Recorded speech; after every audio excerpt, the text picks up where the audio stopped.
할렐루야. 주일 저녁 이 밤에 주님께서 주시는 은혜를 저희들 붙들고 나아갈 수 있는 이 시간 되길 바랍니다. 오늘 본문 가운데서 다윗은 하나님께 받은 은혜를 부솔 시냇가에 남은 자들에게 주셨습니다. 또한 하나님의 은혜는 선한 사마리아인과 같이 죽음에 처한 자를 도와주는 자, 또한 하나님의 귀한 어린 양, 한 영혼에 있음을 우리에게 이야기하고 있다는 것입니다. 그럼 본문을 통해서 부솔 시냇가에 어떤 일이 벌어졌으며 또한 어떤 은혜가 있었는지 알아보는 시간 갖도록 하겠습니다. 먼저 사무엘상 30장 전체를 내용을 보게 되면 이렇습니다. 블레셋과의 전쟁에서 아기스 왕 외에 방백들의 반대로 인해서 다윗의 일행들이 전쟁에 참여하지 못하고 회군하여서 시글락 땅에 이르게 됩니다. 그런데 시글락 땅에 도착한 다윗 일행은 놀랄 수밖에 없었습니다. 왜요? 성읍은 불타오르고 그곳의 사람들은 포로로 잡혀가서 아무도 남아있지 않은 상황을 눈앞에서 바라보게 된다는 것입니다. 또한 누구까지요? 다윗의 두 아내 아히노암과 아비가일까지도 다 포로로 잡혀가서 아무도 없는 상황에 처해지게 됩니다. 누가 이들을 붙잡았을까요? 누가요?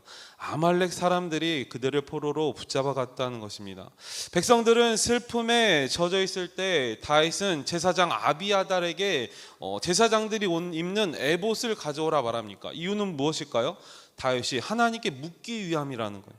묻기 위함. 신앙은 네 힘으로 할래? 내 힘으로 할래? 라는 질문 가운데서 저희들의 내 힘으로가 아닌 하나님의 힘으로, 하나님의 능력으로 모든 일들을 처리하고 말씀함에 거하는 저희들, 그런 모습으로 나아가는 다윗의 모습을 바라볼 수가 있게 된다는 것입니다. 여러분, 어떠한 일이 진행되기 전에 하나님께 다윗처럼 항상 물어보시길 바랍니다. 기도는 무시로 해야 된다는 거예요. 무시. 시간에 계약이 없이, 제약이 없이 항상 저희들의 모든 행동과 말과 모든 일거수일투족 가운데 하나님께 묻는 기도를 먼저 올리시길 바랍니다. 하나님께서는 무엇을 원하실까? 하나님이 진정으로 바라는 하나님의 뜻은 무엇일까? 기도로 먼저 물을 수 있는 저희들 되길 바랍니다. 다윗도 하나님께 물음의 기도를 올렸다는 것입니다. 8절입니다. 8절 같이 한번 읽진 않았지만 우리가 본문의 30장 8절을 같이 한번 읽어보겠습니다. 다윗이 시작. 다윗이 여호와께 묻자와 이르되 내가 이 군대를 추격하면 따라잡겠나이까 하니 여호와께서 그에게 대답하시되 그를 쫓아가라. 내가 반드시 따라잡고 도로 찾으리라. 아멘. 하나님께 기도를 올렸던 그 다윗에게 대답이 있습니다. 응답이 있다는 거예요. 하나님께서 쫓아가라. 내가 반드시 따라잡고 도로 찾으리라. 빼앗겼던 것들을 모두 찾으리라. 하나님의 응답이 있다는 것입니다. 이에 다윗 일행은 군사들을 모읍니다. 몇 명까지 모을까요? 600명이라는 군사를 모으고 그 자신의 아내들과 자신의 가족들 또한 모든 소떼와 양떼들을 다 취하여 포로로 잡아간 그들을 쫓아가게 된다는 거예요. 군대를 몰고서 추적하는 가운데 그들은 부솔 시냇가에 이르게 됩니다.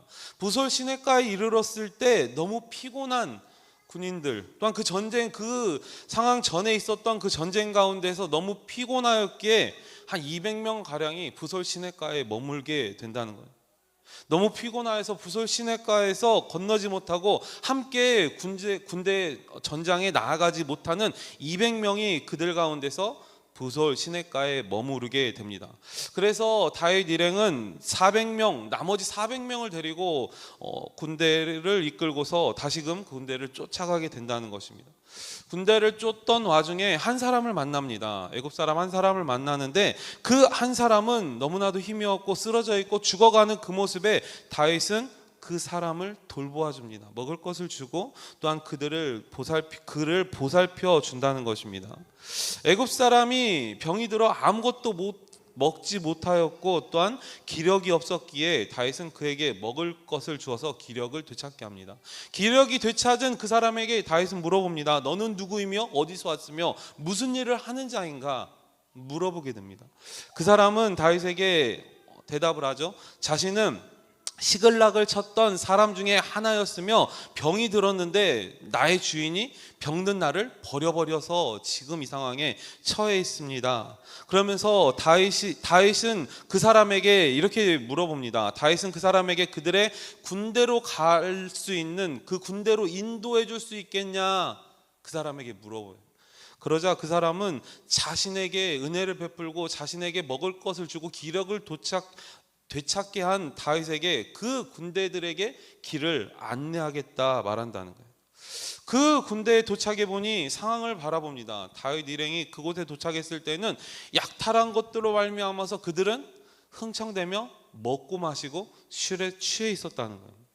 승리의 축배를 들고 있었습니다. 다윗은 어떻게 했을까요? 다윗은 새벽부터 그 이튿날까지 그들을 처단하고 그들을 공격합니다. 그들의 공격 가운데서 모든 사람들을 다 제재하고 또한 자신의 두 아내까지도 다 빼앗겼던 것, 또한 모든 소떼와 양떼들, 모든 재물까지도 다시 도로 찾아오게 됩니다.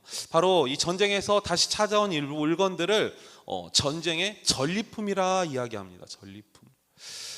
자, 오늘 이제 본문으로 들어가 보도록 하겠습니다. 21절부터 시작하고 있는 오늘 본문 가운데에서는 다윗 일행은 전리품과 함께 그 전쟁에서 찾은 그 모든 전리품을 가지고서 다시금 돌아오게 되는 거죠. 그런데 우리가 읽지 않았지만 아까 8절에서 읽었던 그 본문을 보면서 하나님께 물어서 전쟁으로 나아갔을 때 전쟁 가운데 나아가는 그들이 600명 가량 가운데서 200명이 부솔 시냇가에 머물게 된다는 거예요. 너무나도 피곤하고 지쳐서 그 부솔 시냇가에 다다랐을 때 그 200명은 다윗의 그 군대를 맞이하게 됩니다. 이 부솔이라는 이 시냇가는 이런 뜻이 있습니다. 즐거운이라는 뜻이 있다는 거예요. 부솔이라는 단어에. 또한 이 즐거운이라는 단어를 넘어서 잔치라는 말이 이 단어에서 파생되어서 나온 단어입니다. 부솔. 기쁨이 있고 즐거움이 있고 잔치를 일으킬 수 있는 그런 뜻의 단어가 바로 부솔이라는 거예요. 기쁨 가운데서 그 부솔 시냇가에서 머물러 있었던 200명이 다윗 일행을 맞이합니다. 기쁨으로 즐거움으로 환호성을 치며 그들을 맞이하게 되는 거죠. 부솔 시냇가에서 다윗 일행을 맞이하는 200명들, 그때 다윗과 함께했던 400명 중에 어떠한 이들이 이렇게 고백합니다. 우리가 본문 22절을 읽었죠. 그래도 22절을 다시 한번 읽어보도록 하겠습니다. 그 400명 가운데에서 부솔 시냇가에 남은 자들에게 어떻게 하길 원하는지, 어떤 자가 어떻게 하길 원하는지 22절을 같이 한번 읽어보겠습니다. 시작.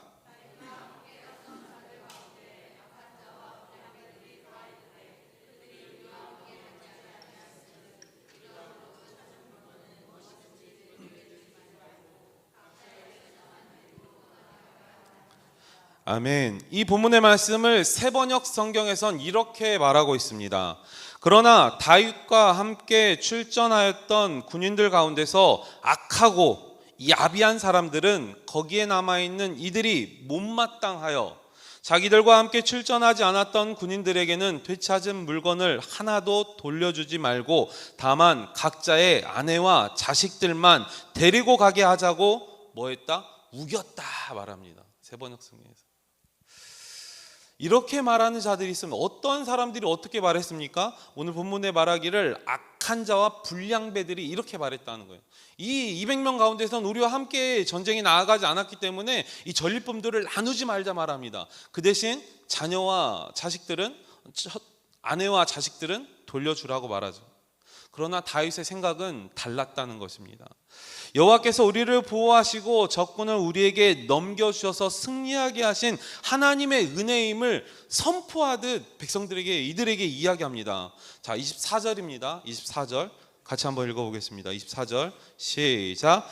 이 일에 누가 너희에게 듣겠느냐? 전쟁에 내려갔던 자의 분깃이나 소유물 곁에 머물렀던 자의 분깃이 동일하니 같이 분배할 것이니라 하고, 전쟁에 이긴 것은 하나님의 은혜다 선포합니다. 또한 전쟁에 나간 자의 분깃이나 소유물 곁에 머물렀던 자의 분깃은 동일하다 이야기합니다. 그러면서 전리품들은 하나님이 주신 것이기에 이것을 다 함께 나누어야 된다고 말합니다. 우리는 하나님의 것을 나누는 자가 되길 원합니다. 우리는 그분이 주시는 은혜를 나누는 자가 되길 바랍니다. 내 것을 주는 게 아니야. 나의 소유한 것을 주는 게 아니라 하나님께 받은 하나님의 전리품, 하나님께 받은 하나님의 은혜를 나눌 수 있는 나눔의 법칙으로 나아가는 저와 여러분 되길 바랍니다. 이렇게 해서 다윗은 나고자 되었던 200명에게도 똑같은 전리품을 나누게 된다는 것입니다. 분배한다는 거예요. 그리고 유다 땅의 다른 친구들에게도 오늘 읽진 않았지만 26절 이후에 말하면 다윗의 친구들에게 다윗의 모습 그 가운데에서도 함께 나누는 그런 성경의 본문에 기록되어져 있습니다. 오늘 말씀을 정리하기로 원합니다. 오늘 본문을 통하여서 우리가 배워야 할 것, 바로 부솔 시냇가에서 누렸던 하나님의 은혜. 어떠한 일이 벌어졌습니까? 전쟁에 나아가지는 못하였지만 그곳을 지켰던 그 자들 가운데 다윗이 분명히 선포하였죠. 동일하다.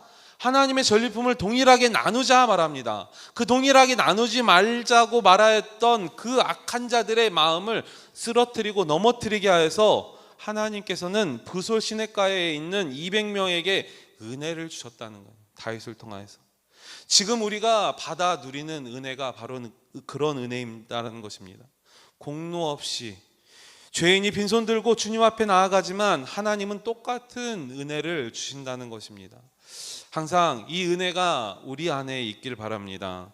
나그네와 같았던 나에게, 나고자와 같았던 나에게 주시는 은혜를 누리며 내가 받은 은혜에 감사하고 그 은혜를 세상 가운데 나누는 저와 여러분 되길 바랍니다. 나눔의 법칙이라는 거예요. 하나님께서는 나의 것을 나누었을 때, 하나님께 받은 그 어떤 것을 나누었을 때 하나님의 은혜는 더 배가로 다가오는 것, 믿음의 고백, 간증이 있다는 것은 누구나도 다 알게 됩니다. 누구에게? 믿는 자들에게. 그런 모습의 은혜가 저와 여러분 가운데 함께하길 간절히 소망합니다. 자, 오늘 이 시간 하나님의 은혜가 바로 이곳에 임하길 원합니다. 주님의 임재를 바라보면서 찬양의 가사를 생각하며 같이 찬양하도록 하겠습니다. 하늘의 문을 여소서.